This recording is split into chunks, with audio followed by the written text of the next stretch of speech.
تمہارا رب حیا کرنے والا، کرم فرمانے والا، زندہ اور کریم ہے۔ جب بندے اس کے سامنے ہاتھ پھیلا کے دعا مانگتے ہیں، اللہ تعالیٰ فرماتا ہے مجھے شرم آتی ہے ان کے اٹھے ہوئے ہاتھ خالی کیسے موڑ ہو۔ جب انہوں نے توقع ہی میرے سے رکھی ہے، تو اگر میں بھی نہیں دوں گا تو کون دے گا؟ ایک شخص مسجد نبوی کے کونے میں بیٹھ کے دعا مانگ رہا تھا، اور انداز دعا یہ تھا کہ اے اللہ، میں تجھ سے اس لیے مانگ رہا ہوں کہ تو میرا اللہ ہے، تیرے علاوہ کوئی اور ہے بھی تو نہیں جس کی چوکھٹ پہ جاؤ۔ آقا کریم نے ایک صحابی کو فرمایا وہ جو کونے میں دعا مانگ رہا ہے اسے جا کے بشارت دے دو کہ اللہ نے تمہاری دعا کو قبول فرمایا۔ تو جب بندے اس سے دعا مانگے تو وہ بندے کے اٹھے ہوئے ہاتھ خالی نہیں موڑتا۔ مرنے کے بعد اولاد کے ذمے جو والدین کے حقوق ہیں وہ ختم نہیں ہو جاتے، بلکہ حدیث میں آتا ہے 4 حق ایسی ہیں جو مرنے کے بعد بھی اولاد کے ذمے باقی رہتے ہیں۔ اس میں ایک نماز جنازہ، تجہیز و تکفین اور تدفین اس کے اندر شامل ہے۔ دوسرا حق استغفار، ان کے لیے بخشش اور مغفرت کی دعائیں مانگتے رہیں۔ تیسرا حق انجاز الوعد، انہوں نے زندگی میں جو وعدے کیے ہوئے تھے ان کو پورا کرنا۔ اور چوتھا حق باپ ہے تو اس کے دوستوں کے ساتھ، ماں ہے تو اس کی سہیلیوں کے ساتھ، باپ کے بھائیوں کے ساتھ، بہنوں کے ساتھ، ماں کے رشتہ داروں کے ساتھ حسن سلوک کرنا۔ یہ 4 حق ایسے ہیں جو مرنے کے بعد بھی اولاد کے ذمے باقی رہتے ہیں۔ اب جب جنازے کے لوگ کھڑے ہوتے ہیں تو کتنے لوگ ایسے ہوتے ہیں کہ جو نماز جنازہ کے طریقے سے، نماز جنازہ کی دعاؤں سے بھی آشنائی نہیں رکھتے، اور وہ صرف رسم اور دکھاوے کے لیے پیچھے صفوں میں کھڑے ہوتے ہیں۔ تو جب کبھی ان کے اپنے والدین فوت ہوتے ہیں تو پھر انہیں اچانک راتوں رات جنازہ کی دعا آ تو نہیں جاتی، پھر وہ یہ زیادتی اپنے ماں باپ کے ساتھ بھی کرتے ہیں کہ وہ اپنے ماں باپ کے جنازے میں بھی محض رسم کے طور پہ لوگوں کو دکھانے کے لیے کھڑے ہوتے ہیں۔ تو یہ پہلا حق ہے مرنے کے بعد ماں باپ کا اولاد کے ذمے کہ ان کے لیے نماز جنازہ میں شریک ہوں، اور شرکت کا مفہوم یہ ہے کہ جنازہ کا جو حق ہے اس کو ادا کرنا۔ بلکہ نماز جنازہ میں سب سے زیادہ جنازہ پڑھانے کا حقدار جو ہے وہ ولی اقرب ہے، اس کے بعد امام الحی یعنی محلے کا امام اس کے بعد آتا ہے، اس کے بعد پھر شہر کا امام آتا ہے۔ تو نماز جنازہ کے اندر جو ولی اقرب ہے، جو قریبی ہے، اس کو زیادہ حق ہے کہ وہ نماز جنازہ پڑھائے، بیٹا پڑھائے، اور باپ پڑھائے بیٹے کا، ماں کا بیٹا پڑھائے، سکا بھائی پڑھائے۔ تو اس لیے جو ولی اقرب ہے اس کو زیادہ حق پہنچتا ہے کہ وہ جنازہ پڑھائے۔ لیکن اگر وہ خود ہی اس پوزیشن میں نہ ہو کہ وہ جنازہ پڑھا سکے، یا اس کو نماز جنازہ آتا نہ ہو اور وہ پڑھ بھی نہ سکے، تو یہ کتنی بدبختی ہے۔ تو یہ پہلا حق ہے اولاد کے ذمے ماں باپ کا کہ ان کے لیے وہ جنازے میں شریک ہوں اور جنازے کے حقوق کو پورا کریں۔ اور دوسرا حق جو میں نے بیان کیا استغفار، ان کے لیے استغفار طلب کریں، کثرت سے اللہ کی بارگاہ سے دعائیں مانگے۔ اور میرے اور آپ کے آقا مولا فرماتے ہیں مل میت فی القبر الا کالغریق المتغوث فی البحر ینتظر دعوۃ۔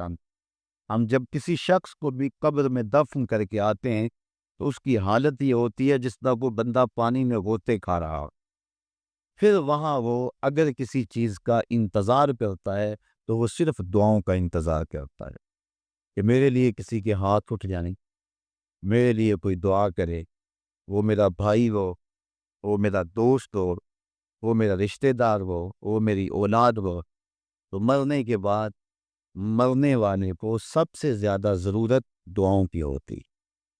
اور ایک دوسری روایت کے لفظ ہیں کہ جب کوئی شخص اس دنیا سے چلا جاتا ہے تو اس کے اعمال کا سلسلہ منقطع ہو جاتا ہے، لیکن 3 عمل اس کے بعد جاری رہتے ہیں۔ ایک صدقہ جاریہ، دوسرا علم نافع، اور تیسرا وَوَلَدٌ صَالِحٌ يَدْعُو لَهُ، وہ نیک اولاد جو والدین کے لیے دعا مغفرت کی کرتی رہے۔ تو تیسرا حق بر الاصدقاء ہے کہ باپ کے رشتہ داروں اور دوستوں کے ساتھ، ماں کے رشتہ داروں اور سہیلیوں کے ساتھ اس میں سلوک کیا جائے، تاکہ ان کی قبر میں روح آسودہ ہو۔ اور آقا کریم علیہ السلام نے فرمایا اگر کوئی شخص ماں باپ کے ساتھ صلہ رحمی نہیں کر سکا تو وہ بعد میں اپنی خالہ کے ساتھ ماں کی جگہ پہ صلہ رحمی کرے، اور ماں کی سہیلیوں کے ساتھ صلہ رحمی کرے، تو اللہ تعالیٰ جل شانہ اس کو ماں کی رضا عطا فرما دے۔ اور ایک روایت میں آتا ہے کہ جو والدین کی قبر پہ جا کے سورہ یاسین پڑھتا ہے ہر جمعۃ المبارک کو، اللہ تعالیٰ اسے بھی اور اس کے والدین کی بھی مغفرت فرما دے۔ اور چوتھا حق انجاز الوعد، انہوں نے زندگی میں جو وعدے کیے ہیں، اولاد کی ذمہ داری ہے کہ ان وعدوں کو پورا کرنے کی کوشش کریں۔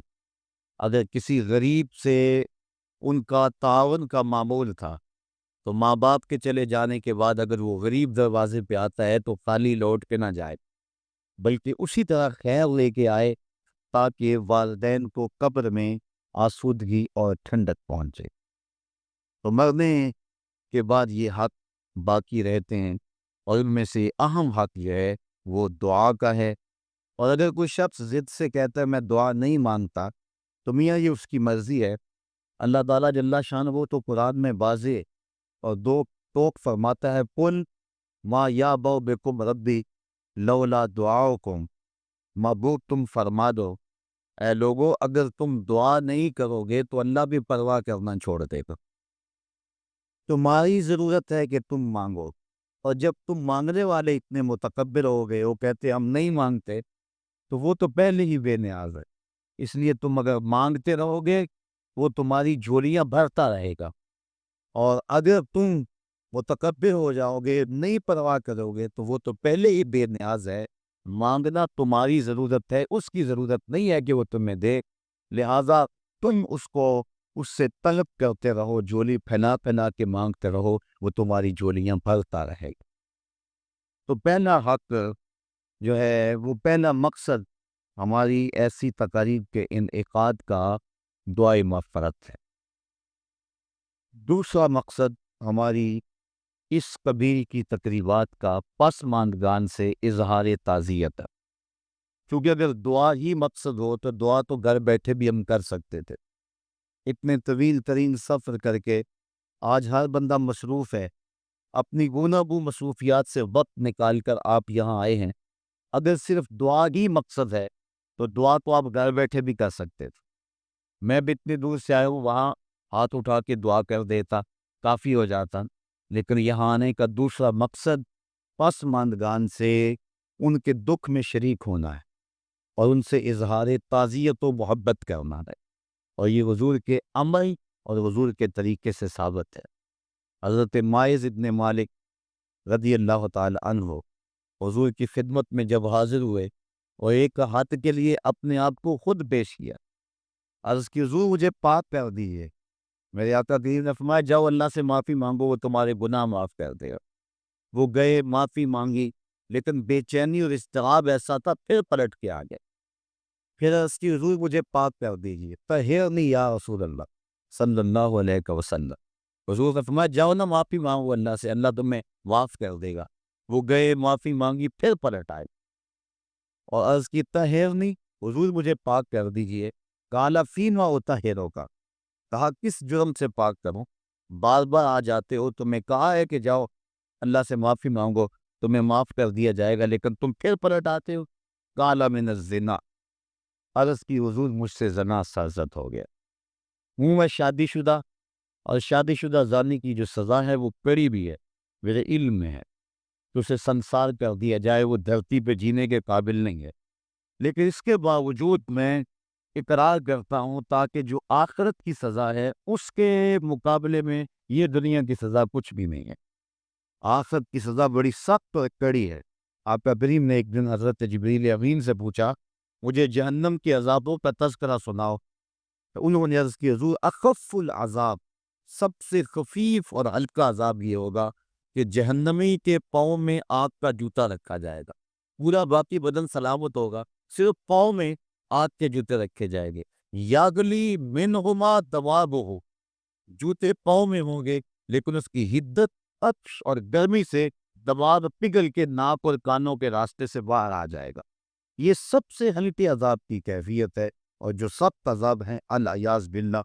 تو اس کی حضور میں آخرت کے عذاب سے اس دنیا کے دکھ کو ترجیح دیتا ہوں، تو میں خود اقرار کرتا ہوں میرے اوپر حد شرعی نافذ کر دیجئے تاکہ میں پاک ہو جاؤں۔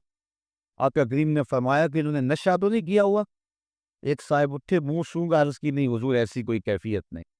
پھر فرمایا کہ اس کا توازن عقلی تو ٹھیک ہے، اتنی بڑی سزا اس جرم کے لیے بار بار اقرار کیے جا رہا ہے؟ تو صحابہ نے عرض کی حضور صحیح العباس ہیں، اور اتنے میں وہ 4-5 مرتبہ اپنے اس جرم کا اقرار کر چکے، اب گواہ کی کوئی ضرورت نہیں تھی، جب وہ خود اقراری تھے تو آپ کا کریم نے فرمایا ان کو سنسار کر دو۔ مائز ابن مالک اسلمی کو پتھر مار مار کے سنسار کیا جا رہا ہے، یہ مسلم کتاب الحدود کی روایت ہے، اور ایک روایت کے لفظ ہیں جب ان کو سنسار کیا جا رہا تھا حضور مسجد نبوی میں کبھی کھڑے ہو جاتے تھے، کبھی بیٹھ جاتے تھے، آنکھوں میں آنسو تھے، بدن پہ لرزہ تھا۔ کسی نے کہا بندہ نواز خود ہی حکم دیا ہے اور خود ہی رو رہے ہو؟ کہا وہ میرا عدل تھا، یہ میری محبت ہے۔ مبتلا درد ہو کوئی عذب روتی ہے آنکھ، کس قدر ہم درد سارے جسم کی ہوتی ہے آنکھ۔ تو جب وائز ابن مالک اسلمی کو سنسار کر دیا گیا تو حضور ان کے جنازے کے لیے خود گئے، کسی کی زبان سے نکلا لو مائز نے زنا کیا تھا، میرے آقا کے چہرے پہ غصے کے آثار ظاہر ہوئے، میں خبردار اگر کسی نے میرے مائز پہ بات کی، اگر اس نے زنا کیا تھا تو میں نے پتھر نہیں مروائے، میرے مائز نے ایسی سچی توبہ کی ہے اگر روئے زمین کے تمام لوگوں میں اسے تقسیم کر دیا جائے لَتَفَاهُمْ، سب کی مغفرت ہو جائے، یعنی اپنے آپ کو خود پیش کیا ہے۔ اور جب کوئی شخص حد شرعی اپنے اوپر قبول کر لیتا ہے بخوشی، تو وہ ایسے ہوتا ہے جس طرح ابھی ماں کے پیٹ سے اس نے جنم لیا ہو۔ تو فرمایا اگر اس کی توبہ تمام روئے زمین کے مسلمانوں میں تقسیم کر دی جائے لَتَفَاهُمْ، تو ان کے لیے کافی ہو جائے۔ اب حضرت مائز ابن مالک اسلمی تدفین ان کی کر دی گئی، ان کی وفات کا دوسرا دن تھا یا ان کی وفات کا تیسرا دن، صحابہ کو شک تھا کہ دوسرا ہے یا تیسرا، حضور علیہ السلام راوی شک سے بیان کرتا ہے اور ہمیں شک کا فائدہ مل گیا، تو حضور ان کے ہاں تشریف لے گئے، وہم جلوس، جب حضور گئے تو صحابہ بیٹھے ہوئے تھے، اور آقا کریم نے جا کے فرمایا کہ استغفروا لماعز، اپنے بھائی مائز کے لیے استغفار کرو، اس کے لیے بخشش کی دعا کر۔ اور یہی ہم کرتے ہیں کہ لوگ بیٹھے ہوتے ہیں، ہم جا کہتے ہیں کہ استغفار پڑھو، دعا کرو، فاتحہ پڑھو۔ تو حضور علیہ السلام گئے، صحابہ ہم جلوس، وہ بیٹھے ہوئے تھے، اور آقا کریم نے فرمایا استغفروا لماعز، مائز ابن مالک کے لیے مغفرت کی دعا کرو، ان کے لیے ہاتھ اٹھاؤ۔ صحابہ نے حضور کی معیت میں ان کے لیے استغفار کیا اور مغفرت کی دعا کی۔ اب سوال یہ ہے کہ اگر دعا ہی مقصود تھا تو دعا تو مسجد نبوی میں بھی ہو سکتی تھی، حجرہ عائشہ میں بھی ہو سکتی تھی، ستون تہجد کے پاس بھی ہو سکتی تھی، دعا نماز جنازہ خود دعا ہے، پھر میرے آقا فرما چکے ہیں اس کی توبہ تو اوروں میں بانٹی جائے تو ان کی بھی مغفرت ہو جائے، پھر حضور ان کے ہاں کیوں گئے؟ اس لیے کہ ان کے پسماندگان سے تعزیت کرنی تھی، اور جن کے گھر حضور گئے ہوں گے کوئی دکھ رہا ہوگا، وہ کیا کسی نے کہا تھا کہ یہ الگ بات ہے کہ تم آئے ہو تو کوئی نہیں، یہ الگ بات ہے کہ تم آئے ہو تو کوئی نہیں، ورنہ درد تو یہاں ہزار رہتے۔ تو جس گھر میں حضور چلے گئے ہوں گے وہاں کوئی دکھ تو نہیں رہا ہوگا، وہاں تو سکھوں کے سویرے ہو گئے۔ انہیں تو خوشی ہوگی کہ آج آقا کے قدم ہمارے گھر آئی۔ ایسے دکھاں تو سکھ ہماری، ایسے دکھ اور جن پر سکھ بھی قربان کر دیں، تو حضور ان کے گھر جا کے جو مغفرت کی دعا کی ہے، تو یہ ہمارے لیے ضابطہ عمل چھوڑا کہ مرنے والوں کے پسماندگان سے جا کے تعزیت کرنا حضور کی سنت اور حضور کا طریقہ سمجھنا۔ جیسے میں اور آپ اپنے ان عزیزوں کے ہاں آئے ہیں اور ہمارا مقصد ان کی ڈھارس بندانا ہے، کیونکہ ان کا وہ رشتہ اس دنیا سے چلا گیا جس کا بدل زمانے میں نہیں ہے۔ اللہ تعالیٰ جل شانہ نے ایسا رشتہ ماں کی صورت میں پیدا کیا ہے، جنت کی چھاؤں کا دنیا کے اوپر روپ ہے ماں کی ذات، جنت کی گھنی چھاں ہے ماں کا وجود، اور اللہ نے اپنی رحمتوں کو اگر کوئی صورت دی ہے تو وہ ماں کا روپ ہے، اور ماں کے سینے میں وہ تڑپتی ہوئی ممتا اور محبت کے وہ پگھلتے ہوئے جذبات رکھے گئے ہیں کہ دنیا پر ماں کے پیار کا بدل نہیں ہے۔ میں کہا کرتا ہوں آج کوئی شے بھی خرید میں نکلے تو آپ وثوق سے نہیں کہہ سکتے یہ خالص ہے، ہر شے 2 نمبر دستیاب ہے، ہر شے میں ملاوٹ ہے، لیکن ایک چیز آج بھی ملاوٹ سے پاک ہے اور وہ ماں کا پیار ہے۔ ماں کی محبت آج بھی کھری ہے اور آج بھی اس میں کوئی ملاوٹ نہیں ہوئی۔ بچہ بوڑھا بھی ہو جائے لیکن ماں کے لیے وہ بچہ ہوتا ہے، ماں کی دعائیں اسی طرح اس کے لیے ہوتی ہیں، اور بچہ آغوش مادر میں آ کر پھر طفل سادہ رہ جاتا ہے۔ یہ ماں کا پیار اور ماں کی محبتیں۔ ایک شاعر نے ماں کی محبت کا نقشہ کھینچتے ہوئے کیا خوبصورت بات کہی، وہ کہتا ہے مدت ہوئی میری ماں نہیں سوئی تابش، میں نے ایک بار کہا تھا مجھے رات کو ڈر لگتا ہے، کہا سحری کے وقت میں نے ایک بار اٹھ کے رات کو چونک کر کہا تھا مجھے رات کو ڈر لگتا ہے۔ مدت ہو گئی اس بات کو، یہ قصہ پرانا ہو گیا ہوا ہے، مجھے بھی بھول گیا ہوا ہے، لیکن میری ماں رات کو نہیں سوتی، میرے بیٹے کو کہیں ڈر نہ لگ رہا۔ یہ ماں کے پیار کا روپ ہے۔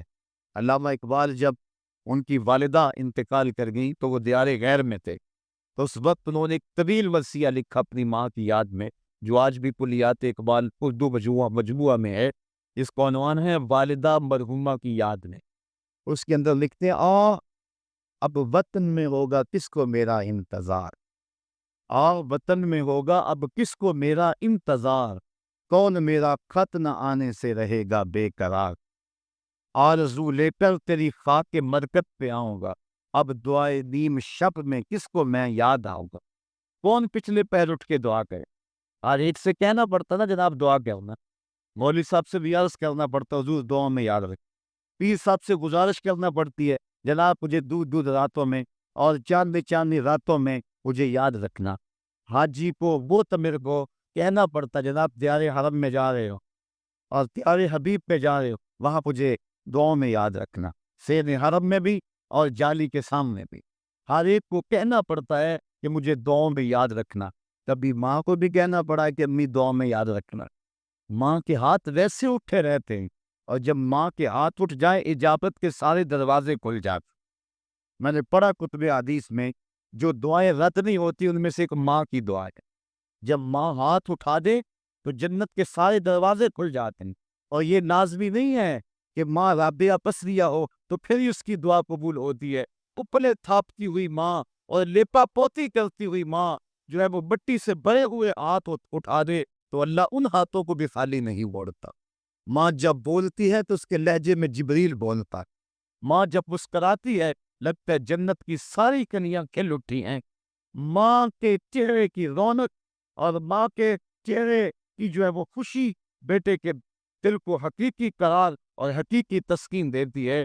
جو ٹھنڈ ماں کے ساتھ نصیب ہوتی ہے وہ کائنات میں کسی اور جگہ پہ نہیں ہے، جو گھنا سایہ ماں کے دامن میں ہے وہ کسی اور جگہ میسر نہیں ہو سکتا ہے۔ وہ کیا کہا تھا کسی نے کہ 5 اسٹار ہوٹلوں میں کھانا کھانے میں وہ لذت کہاں جو چولہے پر بیٹھ کے ماں کے ہاتھوں سے پکی ہوئی چپاتیاں کھانے میں آتا ہے۔ عالی جناب حضرت صاحب کیا کیا اسٹیٹ سیکرٹری نام لیتے ہیں، لیکن وہ لطف کہاں جو ماں اوے ببلو اوے پپو اور اوے مٹھو کہہ کے پکارتی ہے، جو مٹھاس کن لفظوں کے اندر ہے وہ بڑے اور بھاری اور بھرکم الفاظ اور خطابات کے اندر کہاں ہے۔ اونچی کرسی پہ بیٹھنے کا وہ لطف نہیں ہے جو ماں کے قدموں میں بیٹھنے کا ہے۔ اللہ نے ماں کے روپ کے اندر ایک محبت اور ایک الفتوں کا ایک ایسا دریا دیا ہے کہ جس کے اندر انسان جب جاتا ہے تو اس کے دکھوں کے سارے میل دھل جاتے ہیں اور وہ بالکل آسودہ ہو جاتا ہے۔ یہ ماں کا روپ ہے، یہ ماں کا پیار ہے۔ تو ماں کا پچھڑ جانا، اس دنیا سے چلے جانا، یہ ایسے ہی ہوتا ہے جس طرح کوئی بندہ گھنے سائے میں کھڑا ہو تو اچانک اس کو دھوپ میں کھڑا کر دیا جائے، پھر اسے پتا چلتا ہے کہ کتنا گھنا سایہ تھا۔ جس طرح درخت ساری دھوپ اپنے اوپر سہتا ہے اور جو اپنے نیچے کھڑا ہو اس کو ٹھنڈک دیتا ہے، اسی طرح ماں باپ سارے دکھ اپنے اوپر سہتے ہیں لیکن اپنی اولاد کو ٹھنڈک پہنچاتے ہیں۔ ماں باپ کے اس دنیا سے چلے جانے کے بعد پتا چلتا ہے کہ میں کتنی گھنی چھاؤں سے کس کڑاکے دار دھوپ میں آ گیا ہوں اور میری زندگی کے اندر کتنے دکھوں کا زہر بن رہا ہے۔ جو زہر پہلے ماں ہمارے قریب نہیں آنے دیتی تھی، جو باپ ہمارے قریب نہیں آنے دیتا تھا، وہ اپنی باہوں میں اور اپنے سینے میں ان غموں اور دکھوں کو سمیٹ لیا کرتے تھے۔ تو ماں باپ کا اس دنیا سے چلے جانا یہ ایک ایسی محرومی ہے۔ میں اور آپ تو حیثیت ہی بلا کیا رکھتے ہیں، میرے اور آپ کی آقا و مولا نے بھی اس رشتے کی کمی کا احساس فرمایا۔ الحاوی الفتاوی کے اندر امام سیوطی نے اس واقعہ کو لکھا۔ ایک دن حضور حجرہ عائشہ سے مسجد نبوی میں آئے، تا حد نظر صحابہ حضور کے انتظار میں بیٹھے ہوئے تھے۔ یوں ہی حضور کو دیکھا، ادب سے کھڑے ہو گئے۔ وہ وقت بیت گئے جب لوگ پتھر مارتے تھے، اب یہ مدنی دور ہے، حکم ہو گیا ہے کہ میرے نبی کی آواز سے آواز بھی اونچی نہیں کر۔ وہ لمحے بیت گئے جب لوگ آوازیں کستے تھے، اب حکم ہو گیا میرے نبی سے مسئلہ بھی پوچھنا ہے، پہلے گھر جاؤ، صدقہ لو، فقیر ڈھونڈو، خیرات کرو، پھر میرے نبی کی چوکھٹ پہ آؤ، تمہیں پتہ چلے کتنی اونچی بارگاہ میں جا رہے ہیں۔ تو یہ ادب کے زاویے اور ادب کے قرینے طے کرنا پڑتے ہیں۔ حضور آئے، مسجد میں قدم رکھا، تا حد نظر صحابہ سے ادب سے کھڑے ہو گئے، آقا کی آنکھیں چھم چھم برسنے لگی اور حضور نے روتے روتے فرمایا، لو ادرکت والدیا او احدہما، کاش آج میرے ماں باپ زندہ ہوتے یا ان میں سے کوئی ایک ہی زندہ ہوتا، وَأَنَا أُصَلِّي صَلَاةَ الْعِشَاءِ، اور میں لوگوں کو نماز عشاء پڑھا رہا ہوتا۔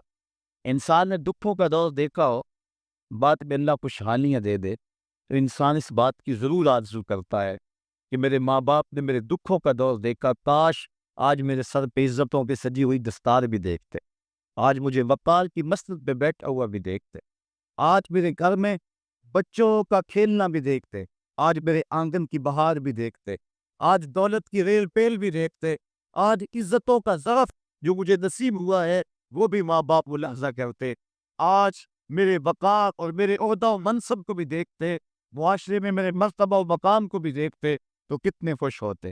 جب اللہ کسی کو دولت دیتا ہے، عزت دیتا ہے، شہرت دیتا ہے تو جلنے والوں کی طویل فہرست ہوتی ہے اور پیار کرنے والے بڑے تھوڑے ہوتے ہیں، لیکن ماں باپ بھی لوث محبت کرنے والے ہوتے ہیں۔ تو انسان جب کسی ایسے مرحلے پہ پہنچتا ہے تو وہ ضرور ہی آرزو کرتا ہے، کاش آج میرے ماں باپ ہوتے تو وہ دیکھتے تو کتنا خوش ہوتے، ان کی آنکھیں کتنی ٹھنڈی ہوتی، ان کے دل کو کتنی تسکین پہنچتی مجھے اس مرتبے پہ پہنچا ہوا دیکھ کر۔ ظاہر ہے جب حضور پیدا ہوئے تو باپ کا سایہ سر پہ نہیں تھا، 6 سال کی عمر تھی، حضور اپنی ماں کے ساتھ مدینہ شریف گئے ہوئے تھے، واپسی پر ابوا کی ریت کے ٹیلے ہیں، سیدہ آمنہ کو سخت بخار ہو گیا اور انہوں نے سمجھا کہ یہ میرا بخار اب جان لیوا ثابت ہوگا۔ انہوں نے ام ایمن کو بلایا اور کہا میرے اس بیٹے کو بحفاظت امیر قریش عبد المطلب تک پہنچا دینا۔ پھر حضور کو سامنے بٹھایا، سر پہ ہاتھ رکھا۔ جب سیدہ آمنہ نے اپنے بیٹے کے سر پہ ہاتھ رکھا، بیوہ ماں کا ہاتھ جب اپنے یتیم بچے کے سر پہ آیا تو ابوا کی ریت کے ذرے بھی رونے لگے۔ سیدہ آمنہ کچھ کہنا چاہتی تھی لیکن ضبط کے بندھن ٹوٹ گئے، آنکھوں سے سیلاب اشک جاری ہو گیا، تو جو کہنا چاہ رہی تھی اس میں چند جملے ادا کیے جو ابن اشام نے محفوظ کیے۔ سیدہ آمنہ نے کہا، بیٹا ہر نئی چیز نے پرانی ہو جانا ہے، ہر باقی نے فنا ہو جانا ہے، میں بھی جا رہی ہوں، وَذِكْرَ بَاقٍ وَوَلَدْتُ طُهْرًا، لیکن میرا ذکر نہیں مٹے گا، میں تیرے جیسا ستھرا بیٹا چھوڑ کے جا رہی ہوں۔ جن ماؤں کے بیٹے اتنے اچھے ہوں ان ماؤں کا ذکر نہیں مٹا کرتا۔ یہ آخری لفظ تھے سیدہ آمنہ کے، اس کے بعد ان کا انتقال ہو گیا۔ حضور اپنی ماں کے جسم سے لپٹ کر روتے تھے اور کہتے امی آپ آگے بولتی کیوں نہیں ہے؟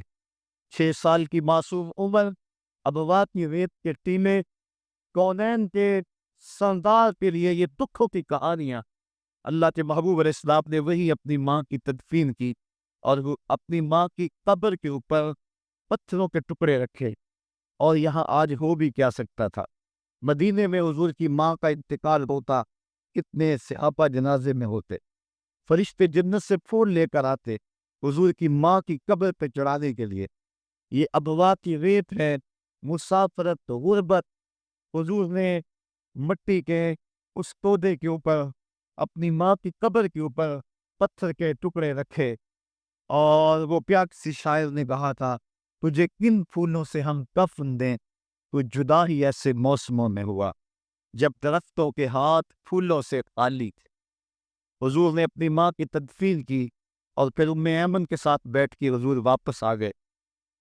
8 سال کی عمر تھی کہ امیر قریش حضرت عبد المطلب کا بھی انتقال ہو گیا۔ میں نے اپنے شام میں پڑھا ہے کہ جب امیر قریش کا جنازہ اٹھا وہ پورا مکہ امڈ آیا جنازے میں، لیکن 8 سال کا ایک بچہ تھا جو دیواروں سے نک نک کے روتا تھا، آج اس کا یہ سہارا بھی چلا گیا۔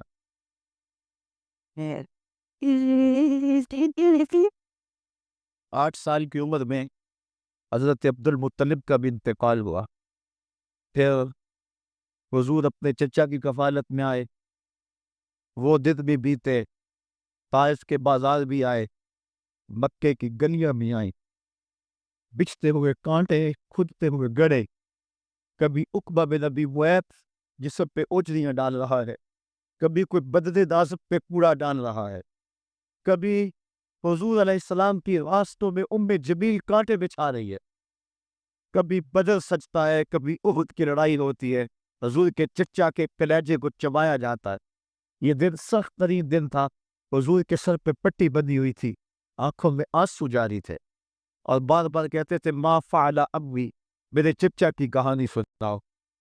تو بڑے مشکل اور زہرہ گداز حالات پیش آئے، لیکن آج حضور حجرہ عائشہ سے نکلے، تا حد نظر صحابہ ادب سے کھڑے ہو گئے، آقا کی نظر پلٹ کے پیچھے چلی گئی، ابوا میں جا کے رکی، اور میرے آقا کی آنکھوں سے آنسو ٹپکنے لگے، اور فرمایا کاش آج میری ماں زندہ ہوتی، وَأَنَا أُصَلِّي صَلَاةَ الْعِشَاء، اور میں لوگوں کو نماز عشاء پڑھا رہا ہوتا، وَأَقْرَأُ فِيهَا بِفَاتِحَةِ الْكِتَابِ، اور اس میں سورہ فاتحہ کی تلاوت کر رہا ہوتا، پھر میری ماں کو میرے ساتھ کوئی کام یاد آ جاتا، وہ دروازے پر آتی، چلمن سرکاتی، اور اپنے میٹھے اور مت بھرے لہجے میں مجھے بیٹا و امت کہہ کے آواز دیتی، فرمائے لوگوں میں اپنی نماز کو چھوڑ کے پہلے ماں کی بات کو سنا۔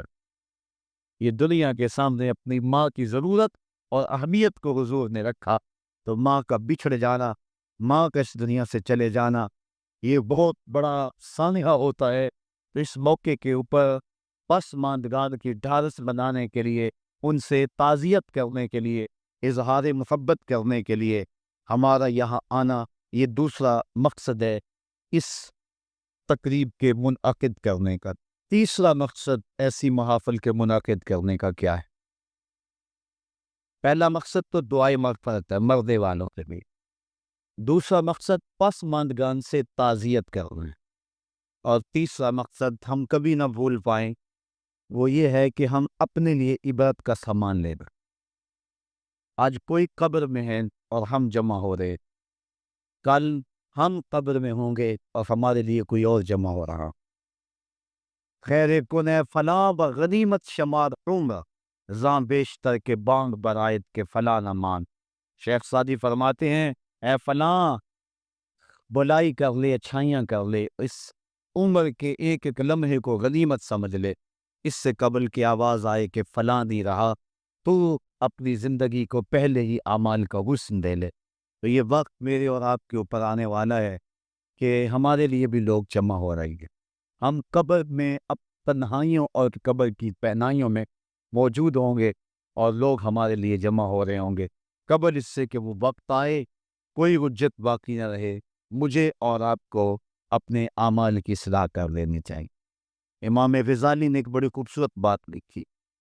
آپ فرماتے اللہ نے مرنے والوں کے ذریعے سے جو باقی زندہ بچ گئے ہیں انسان کیا ہے. عرض کی گئی احسان کیسے؟ وہ تو دکھوں میں مبتلا ہیں. جن کا بھائی چلا گیا ان کا کلیجہ پھٹ رہا ہے، جن کا باپ چلا گیا ان کی دنیا اندھیر ہو گئی، جن کی ماں چلی گئی ان کے سامنے روشنی کا کوئی حوالہ نہیں رہا، جس کا بیٹا چلا گیا اس کی کمر ٹوٹ گئی، جس کا بھائی چلا گیا اس کے بازو ٹوٹ گئے، اور تم کہتے ہو اللہ نے مرنے والوں کے ذریعے سے جو باقی پسماندگان ہیں ان پر احسان کیا. یہ احسان کیسے ہے؟ امام غزالی فرماتے ہیں احسان اس معنی میں ہے کہ اللہ نے مرنے والے کی موت کو ان باقیوں کے لیے عبرت کا نشان بنایا ہے. اگر اس کی موت ان کے لیے عبرت بنا دی جاتی تو یہ کیا کرتا؟ تو اللہ تعالیٰ نے گویا ان کی موت سے اس کو ایک اور موقع سنبھلنے کا دیا ہے کہ وہ لوگوں کی، عزیزوں کی، رشتہ داروں کی موت کو دیکھ کر اپنی زندگی کی راہوں کو ٹھیک کر لیں. یہ جو مرنے والے ہیں یہ ہمارے لیے پیغام ہے موت کا، اور ہم ان سے دیکھ کر اپنی زندگی ٹھیک کر سکتے ہیں. حضرت یعقوب علیہ السلام جلیل القدر نبی گزرے نا، بنی اسرائیل کے مقتدا اور امام نبی. آپ نے حضرت اسرائیل سے وعدہ لیا ہوا تھا کہ میری روح قبض کرنے کے لیے اچانک نہیں آنا، بلکہ پہلے وہ قاصد یا پیغام بھیج دینا تاکہ میں موت کی تیاری کروں. کیونکہ اچانک موت سے حضور نے بھی پناہ مانگا. اللہم انی اعوذ بک من الموت الفجات، اے اللہ اچانک موت سے تیری پناہ چاہتا ہوں. تو حضرت اسرائیل علیہ السلام سے وعدہ لیا تھا حضرت یعقوب علیہ السلام نے کہ قبض روح کے لیے اچانک نہیں آنا، پہلے وہ قاصد یا پیغام بھیج دینا. انہوں نے وعدہ کیا تھا، نبی تھے، ان سے وعدہ انہوں نے کر لیا. کافی مدت گزری تو حضرت اسرائیل آ گئے. پوچھا کدھر آئے ہو؟ کہا قبض روح کے لیے آئے ہو. کہا تم نے تو وعدہ کیا تھا پہلے کو قاصد یا پیغام بھیجو گا، تم نے نہ کو قاصد بھیجا اور پیغام بھیجا اور قبض روح کے لیے آ گئے. حضرت اسرائیل نے عرض کی حضور میں نے تو کئی قاصد بھیجے تھے، فرمایا میرے پاس تو ایک بھی نہیں آیا. کہا حضرت آپ کے سامنے کتنے لوگوں کی موت واقع ہوئی، یہ میرا قاصد نہیں تھا تو اور کیا تھا. آپ کی داڑھی میں سفید بال آ گئے، یہ میرا قاصد نہیں تھا تو اور کیا تھا. آپ کی آنکھوں میں سفیدی اتر آئی، یہ میرا قاصد نہیں تھا تو اور کیا تھا. آنکھوں میں سفیدی کا آ جانا، بالوں میں سفیدی کا آ جانا، کمر میں خم آ جانا، اٹھتے ہوئے جنازے، پھیلی ہوئی قبریں، یہ پیغام ہے، قاصد ہے موت کا. حضرت عمر فاروق رضی اللہ تعالیٰ عنہ ایک دن دربار میں بیٹھے ہوئے تھے، ایک شخص آیا اور آپ کو دیکھ کر کہنے لگا یا عمر لا تنسا موتک، عمر اپنی موت کو نہیں بھولنا. کب کپا کے رہ گئے. اس کو بلایا، شکریہ ادا کیا، کہا میاں کبھی روز آ جایا کرے نا تو تجھے مہینے کے بعد تنخواہ بھی دیا کروں گا. بڑے دربار میں وہ روزانہ آتا ہے. حضرت عمر فاروق کام میں لگے، وہ کہتا ہے یا عمر لا تنسا موتک، عمر اپنی موت کو نہیں بھولنا. مہینے کے بعد اس کو تنخواہ بھی دیتے.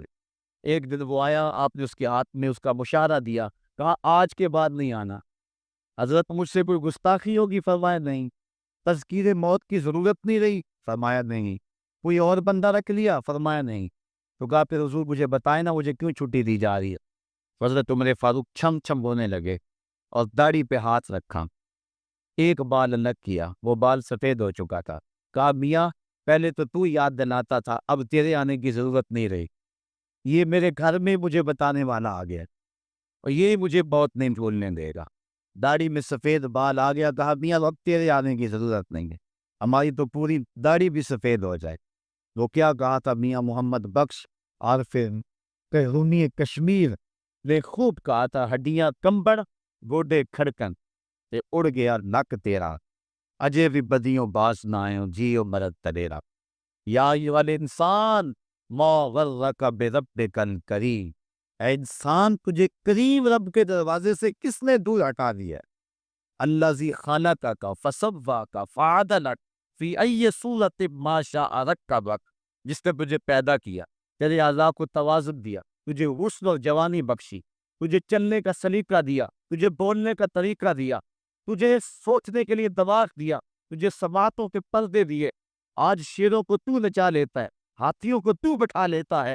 اے انسان ذرا غور تو کر، اس رب کا شکر کر، کیوں بھول گیا اس رب کو جس نے مجھے پیدا کیا؟ اگر تجھے پیدا ہی نہ کرتا تو کیا کرتا؟ پھر پیدا کر کے چھوڑ دیتا تجھے، اگلا تیری ذمہ داری اپنے ذمہ کرم پہ نہ لیتا تو بچا تجھے گرمی کی سختی سے کون بچاتا؟ تجھے ٹھٹرتی ہوئی سردی سے کون بچاتا؟ ماں کے سینے میں تیرا پیار نہ ڈالتا، ممتا اس ماں کے سینے میں نہ ڈالتا، تجھے گندگی میں لتھڑے ہوئے کو کون اٹھاتا؟ لیکن اس نے پیار ڈالا ماں کے سینے میں، جس نے تجھے پہلے چوما پھر اس نے تجھے دھویا۔ انسان غور تو کر، ماں اگر غا بے رب کن کری، اس رب کو بھول گیا ہے، الذی خلقک کا جس نے تجھے پیدا کیا۔ ماں نے بیٹے کو پیدا نہیں کیا، جنم دیا ہے، لیکن اتنے احسان ہیں کہ ساری زندگی بھی انسان ماں باپ کا حق نہیں ادا کر سکتا۔ جس ماں نے جنم دیا ہے اس کے حق نہیں ادا ہو سکتے، تو جس رب نے تخلیق کیا ہے اس کے حق کیسے ادا ہو؟ اس لیے کہ انسان ذرا غور تو کر، اس نے تجھے پیدا کیا تو بھول گیا اس رب کو؟ اپنے ذرا ماضی کو دیکھ کہ تو کہاں سے کہاں پہنچا۔ تیری زبان میں، تیرے منہ میں زبان کا لوتھڑا تھا، بولنے کا سلیقہ نہیں تھا، کس نے اس کو لفظوں کی حرمت سے آشنا کیا؟ تیرے کانوں میں پردے تھے لیکن سمجھنے کا طریقہ نہیں تھا، لیکن کس نے تیری سماعتوں کو شعور بخشا؟ کس نے تجھے چلنا سکھایا؟ کس نے تجھے بولنا سکھایا؟ کس نے تیری چھاتی میں زور رکھا؟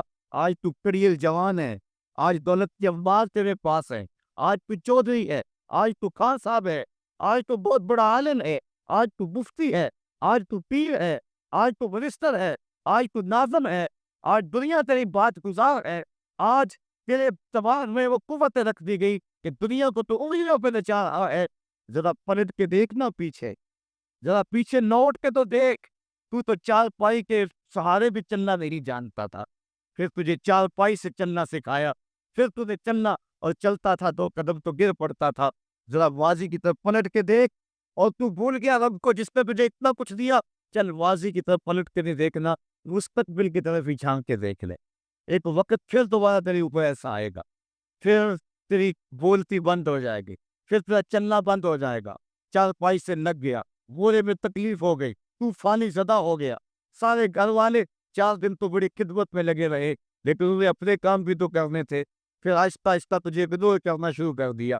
تو بھی اس بات کو سمجھنے لگا، پھر وہ وقت بھی آیا کہ تیری چار پائی کو اندر سے اٹھا کے برآمدے میں رکھ دیا کہ بابا کھانستا ہے، بچے ڈسٹرب ہوتے ہیں، جراثیم پھیلتے ہیں، اب نوکر تجھے روٹی دینے لگا۔ شام کو بیٹا آتا ہے، 2 لمحے کھڑا ہوتا ہے، پھر اپنے بیڈ روم میں چلا جاتا ہے، تو اس کی صورت کو ترستا رہتا ہے۔ آج تیری زندگی اجیرن بن گئی، پھر تیرے اوپر ایسے عملے بیماریوں کے ہوئے، ایسی تکلیفیں ہوئی، بولو براز بھی اوپر، لوگ ناپ پہ کپڑا رکھ کے تجھے اٹھاتے ہیں۔ اس وقت تو اپنی زندگی سے تنگ آ گیا، تو کہتا ہے ڈاکٹر کو لگا زہر کا ٹیکہ، مجھے موت آ جائے۔ بتا، ہم تجھے موت بھی نہ دیتے تو کیا کرتا ہے؟ ہم نے تجھے زندگی دی تھی، یہ ہمارا احسان، اور اب تمہیں موت اگر دیں گے تو یہ بھی ہمارا احسان ہے۔ اگر تو تڑپتا تھا، تیری زندگی جو ہے وہ جینم بن چکی تھی، سارے تجھ سے تنگ آ گئے تھے، تیرے بیٹے بھی کہتے دعا کرو اللہ بابے کو پردہ دے دے، سارے تجھے پردہ مانگ رہے تھے، اب بتا کہ ہم تجھے پردہ بھی نہ دیتے تو کیا کرتا؟ ثم اماتہ فاقبرہ، شکر کر ہم نے تجھے موت عطا کر، فاقبرہ، اور پھر اس کے بعد تجھے قبر دی۔ کتا بھی تو مرا تھا، گھسیٹ کے روڑی پہ ڈال دیا، بکری بھی تو مری تھی، گھسیٹ کے روڑی پہ ڈال دیا، تجھے بھی روڑی پہ ڈال دیا جاتا تو کیا تھا؟ لیکن کہا نا یہ میرا شاہکار ہے، پہلے سے غسل دو، بیری کے پتے بھی ڈال لینا، صفائی خوب ہو جائے، اس کو چٹے لباس کا کفن دو، اس کے سند سند پہ خوشبو بنو، اس کو سلگاؤ، خوشبو ہے سلگاؤ، اس کو خوبصورت چارپائی پہ ڈالو، اس کے اعضائے سجدہ پہ مشک ملو، اور اس کی جو ہے وہ چارپائی کے دائیں بائیں پھول رکھو، اور اب سارا زمانہ تیرے منہ دیکھنے آ رہا ہے، ذرا سوچ، تیرا منہ دکھانے کے قابل ہے۔ اور پھر کہا اب اس کو اٹھاؤ، قبرستان میں لے چلو، زمانہ آ گیا، تو آج دلہا بنا ہوا ہے اور زمانہ تیری برات بنی ہوئی ہے، اور کہا کہ ایک آدمی نہ اٹھائیں، اس کا پروٹوکول ہے، اس کو 4 آدمی اٹھائیں، کندھا بھی بدلتے رہیں، کہا زیادہ تیز بھی نہ چلنا، میرے شاہکار کو کہیں جھٹکا نہ لگے، اور پھر تیرا پروٹوکول امام کعبہ بھی ہو تو وہ پیچھے ہے، تیری لاش آگے۔ تو نے ہمارے ساتھ کیا کیا، ہم نے تیرے ساتھ کیا سلوک کیا؟ یا ایھا الانسان ماں برک برب کن قریب، ہم نے کہا اس کے لیے چھوٹا سا گھر بنا دو اور اس کے اندر پردے میں اس کو رکھ کے اوپر سے مٹی ڈال دو، اوپر پھول ڈال لو، اور پھر اتنی دیر تک کھڑے رہو جتنی دیر تک اونٹ کو ذبح کرتے ہیں، اس کی کھال ادھیڑتے ہیں، اس کا گوشت بناتے ہیں، پھر اس کو تقسیم کرتے ہیں، اور پھر آؤ تو دعائیں شروع کر دو، کبھی کل کی محفل سجا دو، کبھی 10ویں کی، کبھی چہلم کی۔ اے انسان، تیرے ساتھ جو کچھ ہوا لوگوں کی نظروں کے سامنے تجھے رسوا تو نہیں کیا میں نے؟ یا ایھا الانسان ما غرک بربک الکریم، ذرا پیچھے پلٹ کے دیکھ لے، نہیں تو آگے چل کے دیکھ لے، تجھے کبھی تو شرم آئے گی۔ تو کہاں بھٹک گیا، کہاں بہ گیا؟ آ جا اس کریم رب کی طرف جو 70 ماؤں سے زیادہ پیار کرتا ہے۔ آنا تو نے ہے ہی، آج نہیں تو کل آئے گا، تو کل جو پھر کفن میں منہ چھپا چھپا کے آتا پھرے گا، آج کھلے منہ ہی آ جا۔ آج میری رحمتیں تیرا پڑھ پڑھ کے استقبال کر رہی ہیں۔ روبی بن حراش ایک بزرگ ہوئے اور تابعی ہیں، تابعی وہ تھا جس نے صحابی کو دیکھا، ساری زندگی ان کے چہرے پہ مسکراہٹ نہیں آئی، وہ کہتے تھے کیا خبر میرا انجام کیا ہوگا۔ شیخ سعدی فرماتے جب تو دنیا پہ آیا تھا نا تو روتا تھا، یہ سارے ہنستے تھے۔ بچہ جب پیدا ہوتا ہے تو اور اس کا رونا اس کی زندگی کی دلیل ہے، جب تک بچہ چیختا نہیں سارے پریشان ہوتے ہیں، آواز نہیں آ رہی پتہ نہیں زندہ ہے کہ جو ہے وہ گوشت کا لوتھڑا ہے، جب بچہ چیختا سارے خوش ہو جاتے ہیں، مبارکیں دیتے ہیں، مٹھائیاں بانٹتے ہیں، تو اس کا رونا اس کی زندگی پہ دلیل۔ شیخ سعدی فرماتے جب تو آیا تھا تو روتا تھا، یہ ہنستے تھے، ایسی زندگی گزار تو ہنستا ہوا جائے، یہ روتے رہ جا، یہ نہ ہو کہ روتا آیا تھا روتا ہی جانا پڑے تجھے۔ روبی بن حراش ساری زندگی نہیں مسکرائے، فرماتے تھے کیا خبر میرا انجام کیا ہوگا۔ وقت بیتتا گیا، آخر میں فوت ہو گئے۔ ان کا بھائی ربیع بن حراش غسال کو بلا لایا کہ میرے بھائی کو غسل دو۔ غسال جب غسل دینے کے لیے داخل ہوا تو فوراً باہر پلٹ آئے۔ ربیع پوچھنے لگا کیا ہوا ہے؟ کہا یار تیرا بھائی بڑا عجیب ہے۔ کہا ہوا کیا ہے؟ کہا نحنو نغتسلہ وہو یتبسم، ہم اسے غسل دیتے ہیں وہ آگے سے مسکراتا ہے۔ کہا اس نے قسم کھائی تھی جب تک اپنا اچھا انجام نہیں دیکھوں گا نہیں مسکراؤں گا۔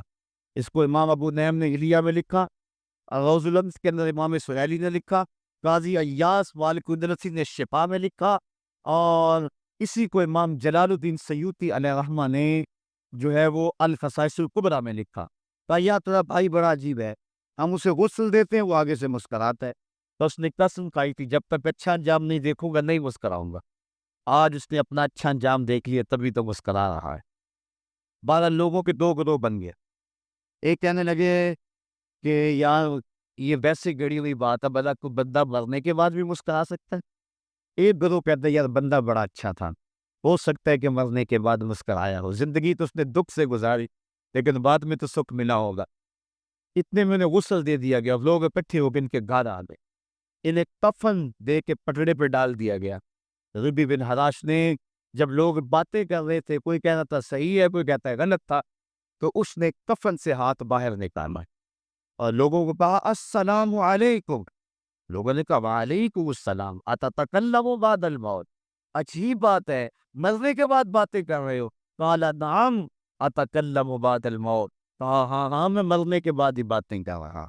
عرش فرشتے تے مکے پہ گیا شور، بلے شاہ سا مرنا نہیں تے گور پہ آپ کوئی ہو ہے، فَلَدُحْيِيَنَّهُ حَيَاتًا طَيِّبَةً، ان کو حیات طیبہ بخش دی جاتی ہے جو اللہ کے نام پہ اپنی زندگی گزار دیتے ہیں۔ میرا رب کہتا ہے کہ میں ان کو مرنے نہیں دیتا، ان کو ستھری اور پاکیزہ زندگی دیتا ہوں۔ اور اقبال کہتا ہے فطرت ہستی شہید آرزو رہتی نہ ہو، خوب تر پیکر کی اس کو جستجو رہتی نہ ہو، موت کو سمجھا ہے غافل اختتام زندگی، یہ ہے شام زندگی صبح دوام زندگی۔ تو کہا ہاں ہاں مرنے کے بعد باتیں کہو۔ لوگوں نے کہا بتا پھر تیرے رب نے تیرے ساتھ سلوک کیا کیا؟ تو ربی جو فوت ہو چکا ہے کہتا ہے استقبلنی ربی غیر غضبان واستقبلنی بروح ودیعان، کیا پوچھتے ہو، اس کے قدرت والے چہرے پہ کوئی غصہ نہیں تھا، اس نے روح و ریحان کے پھولوں کے ہار میرے گلے میں ڈالے۔ لوگوں نے باتیں پوچھنا شروع کر دی، موقع مل گیا ایک بزدہ بول پڑا، وہ ادھر کی پوچھ رہے وہ ادھر کی پوچھ رہے۔ امام ابو نعیم لکھتے ہیں کہ جب لوگوں نے سلسلہ کا نام طویل کر دیا تو ربیع بن حراش نے کہا اجلوا بی ولا تؤخروا بی، لأن أبا القاسم ينتظر علیہ السلام، دیر نہ کرو، مجھے جلدی جلدی قبرستان میں لے جاؤ، تم مجھے باتوں میں لگا رہے ہو، امام الانبیاء میرے جنازے کا انتظار کر رہا۔ لوگوں نے جنازہ پڑھا اور اپنے گھروں میں آنے کی بجائے سیدھا ام المومنین حضرت عائشہ صدیقہ رضی اللہ تعالی عنہا کی چوکھٹ پہ چلے گئے اور جا کے سارا ماجرا کہا۔ وہ ابھی باقاعدہ حیات تھی کہ ایک آدمی نے مرنے کے بعد یوں باتیں کی ہیں، آپ اپنی رائے بتائیں کہ یہ کیا ہو سکتا ہے۔ تو ام المومنین رضی اللہ تعالیٰ عنہ نے فرمایا، تم کیوں پریشان ہو گئے ہو؟ میرے سرتاج آقا فرما گئے ہیں، کانا رجل من امتی یتکلم بعد الموت، میری امت میں ایسے مرد بھی ہوں گے جو مرنے کے بعد باتیں کیا کریں۔